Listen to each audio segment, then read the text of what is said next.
Nigeria's power challenge in focus as engineer Otis Ayenji, Managing Director, Chief Executive of Otis Engineering, explains the expected impact of the NIPP projects and bridging the generational transmission divide.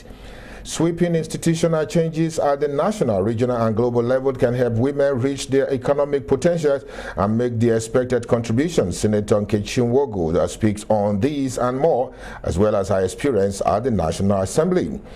And our personality of the month, Pharmacist Feayin Atoye, publisher Pharma News, speaks on his experience, challenges, and integrity in the corporate world. This is Inside Business Africa, Africa's business news and information leader. Hello, a very good day to you and thanks for joining us. My name is Kenneth Odushola Stevenson and this is Inside Business Africa, Africa's business news and information leader. Let me quickly make this important announcement before I go into the minute of today, like you may have heard on the highlight. Indeed, the FTZ policy dialogue will be holding on the 29th of this month, November, at the Nikon Luxury Hotel in Abuja. The issue of policies, the issue of regulations, the issue of National Assembly intervention, the issue of infrastructural development at the Free Trade Zone will be brought to the table, and every interested party, from the customs, from the banks, from the National Assembly, everyone will be making contributions. You can be seeing the scrolling on the screen. You call us and we'll tell you what to do and how to be a part of this important event. FTZ Nigeria Policy Dialogue, holding 29th of November 2012 at Abuja. That's just a piece of information I need you to just put down on your diary and be part of this awesome event. Now, let's move on to today's edition of the program. Right after this commercial break, we'll be speaking with engineer Otis Ayenji, the Managing Director and Chief Executive of Otis Engineering. He's actually the lead project consultant for the NIPP project, and his organization has done well, coming with so many innovations, especially in relation to engineering and power sector in Nigeria. We'll get to talk with him right after this commercial break. Stay with us. Nigeria, one of the world's leading economies with over 170 million population, is open for business. Free trade zones, the world's fastest growing investment destination, with Nigeria having 27 free trade zones. Take your place and be part of this investment destination by understanding the opportunities and policy. Join FTZ Forum Nigeria for the first ever free trade zone policy dialogue. Date November 29, 2012. Venue Nikon Luxury Hotel Abuja. For details, contact Kule on 080-232-41280, Kenneth on 080-5524-3516. This is a Free Trade Zone Nigeria Forum event supported by Nigerian Export Processing Zone Authority, Oil and Gas Free Zone Authority on the River State, Northwest Petroleum and Gas Limited, and OK Free Trade Zone and Century 21 Systems Communications Limited. Welcome back. The program is still Inside Business Africa, Africa's business news and information leader. Thanks for staying with us. Indeed, like I said earlier on, we're going to be meeting engineer Otis Ayenji this week again to talk about the challenges in the power sector. And don't forget, stay tuned to the program as well. Later on, we'll be meeting the Senator Nkechi Nwogwu, who is the Chairman Senate Committee on Gas. She'll be talking about women and the global economic challenges, the contribution that could be made. But let's move on straight away to welcome engineer Otis Ayenji to Inside Business. Engineer Otis, I want to welcome you indeed once again to Inside Business Africa. Thank you indeed. Let me ask you my first question. There's one thing to generate and it's another thing to transmit. Nigeria seems to be having the two sides of the coin. Seems to be one of the major problems of the Nigeria energy sector. Now, with the current status and the state of things and the reforms that's going on, how do we bridge this energy divide in terms of generation and transmission? Well, there is a simple formula that, a planner for the electric power sector, should keep focus on. And that is that if you are generating, you want to add generating capacity, then you must also try to make investments that will match such generating capacity in transmission and in distribution. And usually it goes like about 50-50. That's generating 50, transmission and distribution about 50% also. And you will see that, a case in point is like the NIPP. NIPP has made full commitment but what is being done in transmission now is going to give you just an increase of about 40%, 43%. So there's already a gap. Generation is gone to about 100% increase, but transmission is now at about 43%. So you still need, some additional thing to bring it to that level. Distribution is much worse, because distribution is going to lead to something like 25%. So you still need about 75% work to do to bring it to the level. So that is important, and it is something I'm sure that even the commission, the NEC, is going to be juggling with. As, applicants come and, they apply for services in the generation and the distribution. Of course, transmission still remains completely in government hands. How do we bridge this divide? How do we ensure we can do what is right to actually change the status quo in terms of energy generation, transmission, and also to ensure constant and stable power supply in Nigeria? Well, poorly thought out policies will be number one,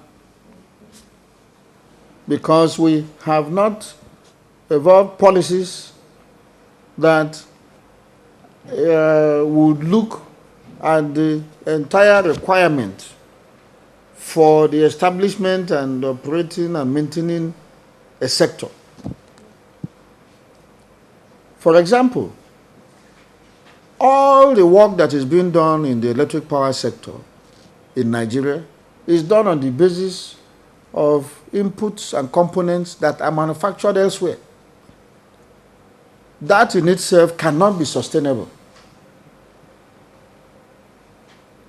So, first of all, the government has to have that policy that the things they need to do the work of developing the electric power sector must, as much as possible, be produced in Nigeria. When you do that, it's not only that you are employing Nigerians and keeping quite a chunk of Nigeria's money within circulation in Nigeria, but the facility of availing yourself of components for maintenance will become, a lot higher. And so you have a lot of savings. Well, my next question, we talk about capacity building and integrated power generation among other issues. Indeed, what is your take on having integrated power generation services and ensuring optimum in the capacity of development of this important sector of the power sector? And the reform of the sector is exactly trying to achieve the opposite. I hope you get what I'm saying. Look, PHCN or NEPA was an integrated power utility. They owned and operated generating plants, power generating plants, transmission lines, substations, distribution lines. But with the reform, the first measure of the reform is what is called unbundling. Unbundling, where you now separate these activities according to the stages of the industry. And, organize them as full businesses. Generation is a business.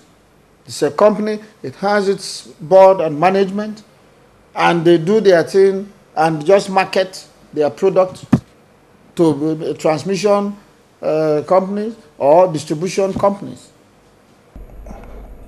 Well, we've been talking about NIPP. Most importantly, many Nigerians actually understand what this is all about. It's supposed to add value to our power sector, especially because this thing was started by President Olusegun Obasanjo, and you've been on the table since then, since the thing came on board with your partners and all the rest of them.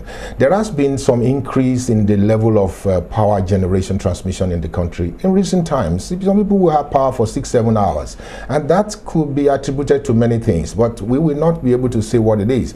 But in your own views, is the NIPP part of this, or it is just simply a situation where the rain, as people will want to say, is here, and the moment the rain is over, then there will be all these kind of problems that will crop up again?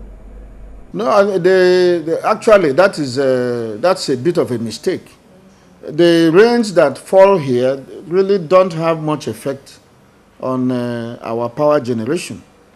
Yeah, because it is only Sokoto Rima river that flows into the Kainji dam, the Kainji storage area. It's only Sokoto Rima from Nigeria that gets in there.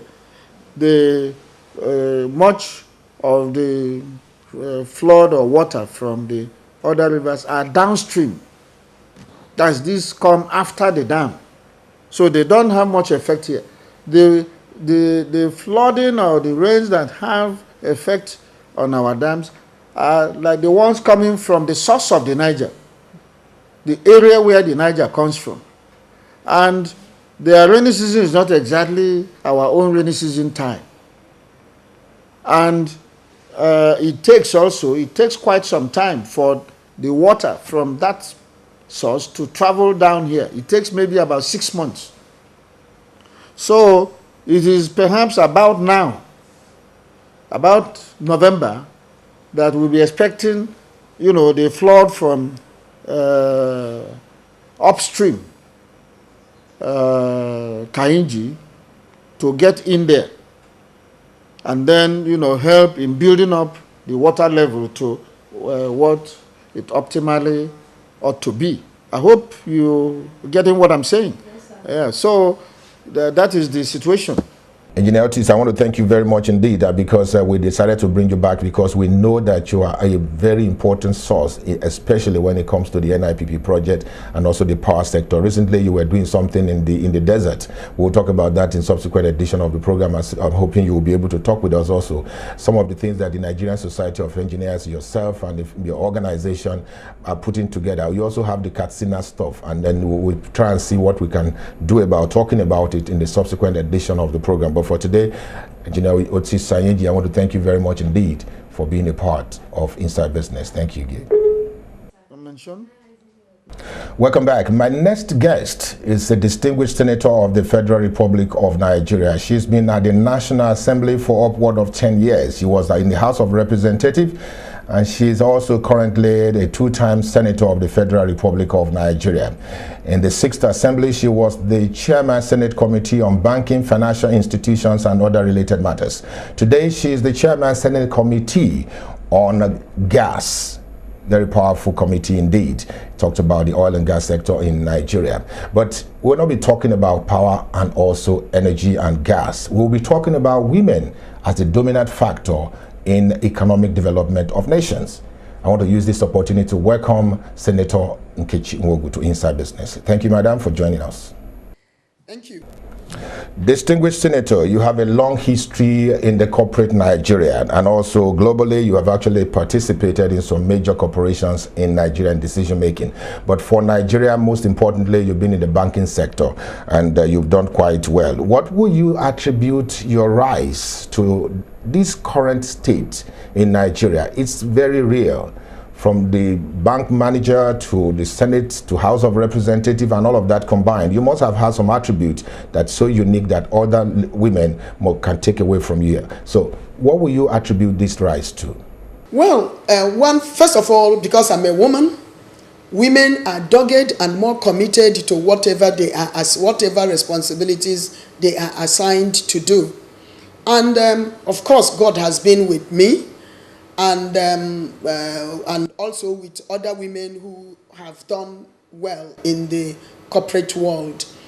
I think that our women are more dogged, more committed, more asserted, and more willing to discharge their duties more honorously. I think that women should be given more decision-taking opportunities. Well, if you will find yourself today in the executive arm of government, will you do things differently? And what's your perspective at what's been done today? I'm sure you mean like a governor of a state or something like that, or president of this country. What input? Oh, definitely. I will bring the milk mind of a woman. The milk mind of a woman which the men do not possess. I will ensure that is in the first place, there won't be the thought of she's going to marry men, unlike where the male will go and marry more wives, and then some are official, some are unofficial wives, and that is where the monetary drain pipe will begin to leak. Secondly, I will be approachable, accessible, because of this my milk mind. And that is one of the things. And being a mother, a grandmother, a woman and a wife, a daughter and a wife, I will be more humane in the way I do things. How do you see this issue of women and also how Nigeria can harness the goods and women to actually build confidence in government and also build a nation that is corruption-free? Such challenges now have been, will I say, a thing of the past now, because in my age, at my age right now, I do not think that any sane human being will associate me with like extramarital affairs. You know, consequently, I can go to a man's house at 1 o'clock if the exigencies of our work demands that I need to go to his office to ask for something at 12 midnight. I will go there and I will discuss or have a meeting with him, and I will come out, and I do not think that anybody will raise an eyebrow on such a visitation. On the issue of how can we improve or increase the integrity and the integrity that women are known for, well, is by putting on board more women at positions of decision making. Today, there are numerous investigations going on here and there about one scandal, corrupt practices, diversion of funds, or even total pilferage of funds. If we put good women in positions of authority, in positions of decision making, the headache about corrupt practices will be drastically reduced. If you put women at state levels, you will see that there will be a lot more development than we are getting nationwide today. Indeed, my next question is about corporate world now. Now, what kind of skills, education, and what do you need to bring to the table as a woman to actually be able to play a key role in the corporate world globally? And what will the nations across the globe need to do to ensure these roles are instinctively appreciated? The things I will bring on the table will be, one, accessibility to governance, accessibility to government, accessibility to my people. For instance, a lot of women at the grassroots level do not have access to power, invariably to finance. And without finance, these women cannot develop. If I find myself in executive arm of government, there will be a lot of positive changes. There will be, I keep talking about accessibility. I keep talking about, different approach to issues. And I will prefer an all-inclusive government. I will prefer, I said an all-inclusive government. I will prefer a government where we have avenue of listening to our people. I want to thank you very much, Senator Nkechi Nwogwu, for being a part of Inside Business for today. Thank you. When we come back, right after this commercial break, we'll be talking about a very important personality. He'll be joining us, pharmacist Ifeanyi Atuenye, the publisher of Pharma News.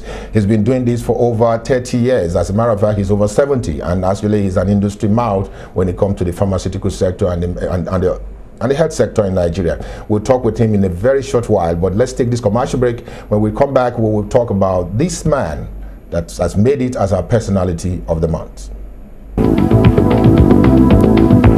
Silence! Malaria, your days are numbered. I hereby order that you be remanded in Lonar's custody.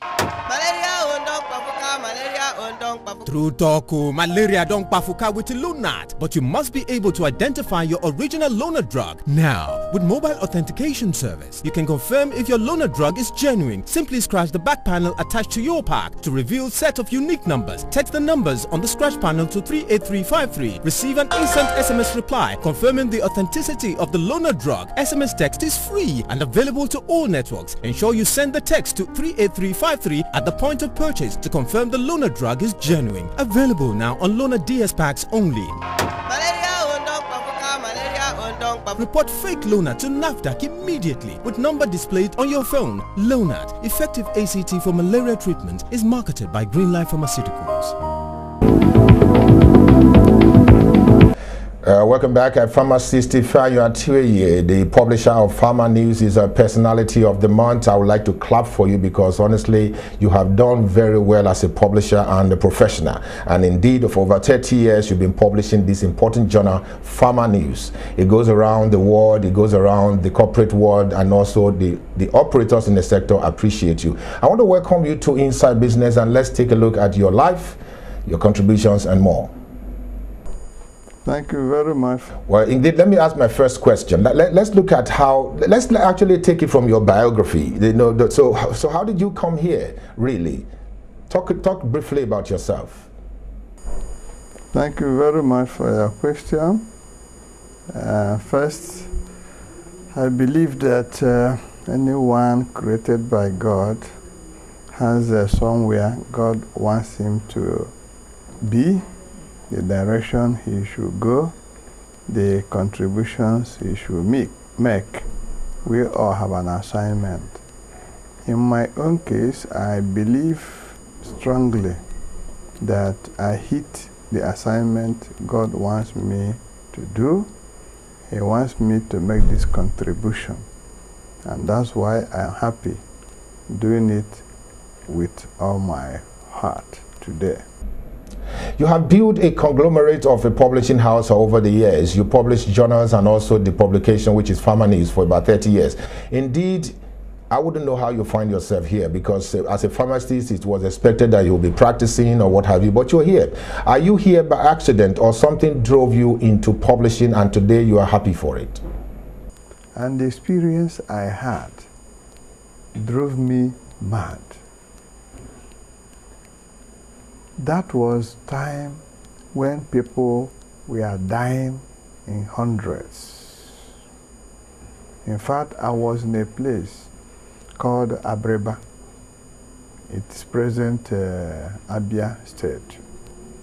And one time, I nearly did not eat food because I don't like blood. I don't like to see these sick people or soldiers with big wounds. But there was an air raid in a marketplace. I think they call that place Ozwabam, near somewhere near Brebadia. There was an air raid in the marketplace. And the people they brought to hospitals. No. Then soldiers. It was the type of experience I never liked. Pharmacist Atweye, let me take this issue from the point of view of integrity. I do appreciate the fact that integrity drives success, most importantly. But in Nigeria, the issue of integrity in the corporate world is something that we need to continue to talk about. However, from your standpoint, what's your story on the issue of integrity and corporate governance? Integrity, honesty, this is interesting because this is one area that has affected my business. Yes. You know, I work in the industry, and there's nothing. They all know about Farmer News. Yes. They all know me. Yes. And they know what I do. Yes. I had a big challenge here, and it's in one of the books I wrote. I had a big challenge. When I started in May 1979, someone from one company, pharmaceutical company, came to me and told me, Mr. Atweye, I said, yes, I like this edition, and we are going to advertise in your journal. I said, wonderful. Then he asked me, will you be going to conference of FIP in London? I said, yes. That question was to make me start thinking of money to go for my conference. Yes. Pharmacist Atweye, I want to thank you very much and also congratulate you on this Inside Business Man of the Month. Indeed, it must have taken you quite a lot to build this brand, and I must say also you enjoy tremendous support from the corporate Nigeria, especially from the pharmaceutical sector, and also the fact that your publication is educative, informative, and a bit of entertainment. They have continued to support you. I want to thank you very much indeed for being a part of the program, and congratulations once again as the Inside Business Man of the Month. Thank you very much. Well, that's about all we have time for on Inside Business Africa for today. I want to thank you very much indeed for being a part of the program and hoping you got some things from what was said. It's been Inside Business Africa and Kenneth Stevenson presenting. Thanks for watching.